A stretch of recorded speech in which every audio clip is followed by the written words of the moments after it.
प्रत्येक मनुष्य को अपना कर्म करना चाहिए। कर्म क्या है? कर्म से भागने वाले कायर होते हैं। जब अर्जुन युद्ध कर रहे थे तो भगवान श्री कृष्ण ने उसे कायर तक कहा डाला। कई महत्वपूर्ण होता है। गणिका वेश्या थी, साधना कसाई था और रविदास जूता बनाते थे, लेकिन वे संत हो गए। उन्हें स्वर्ग मिला, मगर मंदिर में बैठे पुजारी के विषय में कहना कठिन है कि उसे स्वर्ग मिलेगा या नरक। हाथ का काम कर्म होता है।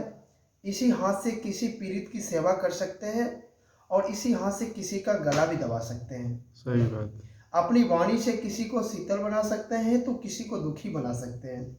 हाथ एक ही है, मुंह भी एक ही है, लेकिन कर्म का फल अलग अलग है। तुम अपने शरीर से किसी की सेवा करो या किसी को सताओ, यहाँ शरीर प्रधान नहीं है। शरीर से जो कर्म हो रहा है वो प्रधान है।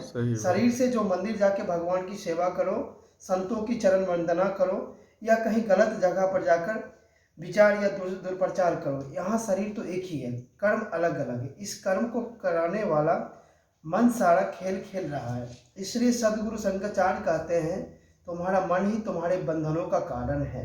वाह। मन से ही तुम बंधे हो, इसलिए मन के जाल में मत फंसो।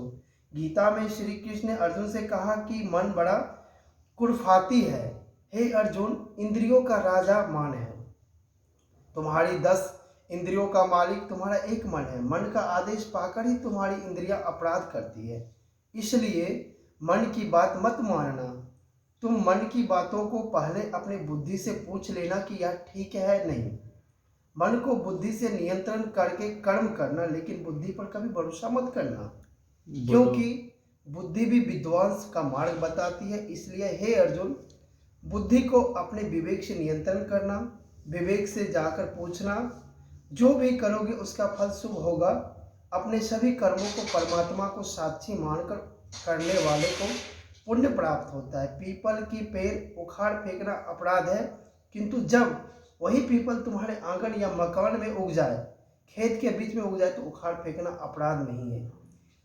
एक तात्पर्य, एक डॉक्टर किसी का ऑपरेशन करता है, यह सभी जानते हैं कि पेट में छुरा भोंकना अपराध है, उसे मृत्यु दंड मिलता है, परंतु डॉक्टर शरीर की पूरी तरह चीर फाड़ देता है, लेकिन इसके लिए उसे कोई दंड नहीं मिलेगा, क्योंकि यही उनकी भावना नुकसान करना नहीं अपितु कल्याण करना है। सद्गुरु सत्य महाराज की जय।